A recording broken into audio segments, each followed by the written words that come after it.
Kingmakers IAS Academy for UPSC and TNPSC admissions. Call 9444227273.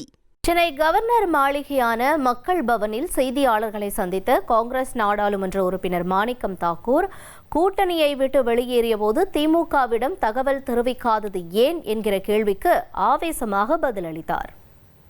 நேர்மையான எளிமையான காங்கிரஸ்காரர்கள், அடாவடித்தனம் செய்ய தெரியாதவர்கள், ஆடம்பர அரசியல் செய்ய தெரியாத காங்கிரஸ்காரர்கள் இன்று அமைச்சராகிறார்கள் என்பது மிகவும் மகிழ்ச்சியானது. இந்த விழாவில் தமிழகத்தினுடைய முதலமைச்சராக பொறுப்பேற்றிருக்கின்ற திரு விஜய் அவர்களுடைய தலைமையிலே ஒரு நேர்மையான ஒரு நல்லாட்சி நடைபெறும் என்ற நம்பிக்கை தெளிவாக தெரிகிறது. 2006 கூட திமுக ஒரு மைனாரிட்டி கவர்மெண்ட் தான் இருந்தது. உங்களுடைய தயவுனால தான் அன்னைக்கு ஆட்சியே நடந்தது. அன்னைக்கும் கூட மந்திரி சபையெல்லாம் கேட்கப்பட்டது, கொடுக்கப்படல. அதை இந்த நேரத்தில் எப்படி பாக்குறீங்க சார்? அது அப்பொழுது காங்கிரஸ் கட்சி, தமிழ்நாடு காங்கிரஸ் கட்சி செய்த தவறு. அந்த தவறை இப்பொழுது செய்யவில்லை. அதற்கு அகில இந்திய காங்கிரஸ் கமிட்டியுடைய பொறுப்பாளர் திரு கிரீஷ் சோடங்கர் அவர்களுக்கு தான் அந்த பெருமை சேரும்.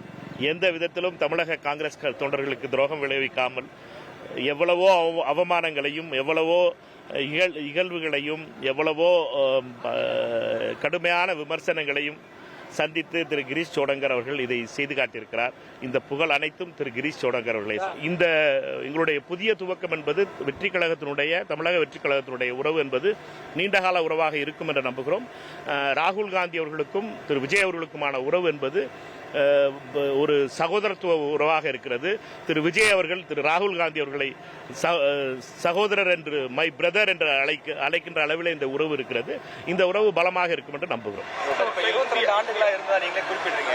அப்ப இவ்வளவு ஆண்டுகள் வந்து சொல்லாம கொள்ளாம போயிட்டாங்க. ஒரு வார்த்தை வந்து மரியாதை நிமித்தமா நேர்ல பார்த்து முறைப்படி சொல்லிட்டு போயிருக்கணும் அப்படின்னு வருத்தப்படுறாங்க. எங்களை பொறுத்த மட்டும் அவர்கள் பேசிக் கொண்டிருந்த, உங்க எல்லாருக்கும் தெரியும் 4ஆம் தேதி சாயந்தரம் என்ன பேசிக்கிட்டு இருந்தாங்கன்னு. 4ஆம் தேதி சாயந்தரம் என்ன பேசிக் கொண்டிருந்தார்கள், யாரோடு பேசிக் கொண்டிருந்தாலும் தெரியும். 5ஆம் தேதி சாயந்தரம் என்ன பேசிக்கிட்டு இருந்தாங்கன்னு தெரியும். யார்கிட்ட வந்து சொல்ல சொல்றீங்க?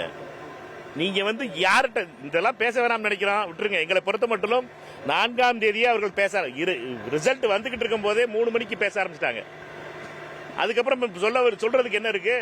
நீங்க என்னட்டா நீங்க வந்து யாரோடு சேர மாட்டோம் என்று சொல்லிக் கொண்டிருந்தீர்களோ அவரோடு சேருவதற்காக திரைமறைவில் பேச ஆரம்பிச்சதுக்கு அப்புறம் நாங்க வந்து எங்கிட்ட சொல்லிட்டு போகாம போயிட்டீங்கிறதெல்லாம் எந்த விதத்தில் நியாயம்? பல உண்மைகள் வெளியில வரும், அதனால பொறுத்திருப்போம். பல உண்மைகள் வெளியில வந்தாங்க. Kingmakers IAS Academy for UPSC and TNPSC admissions. Call 9444227273.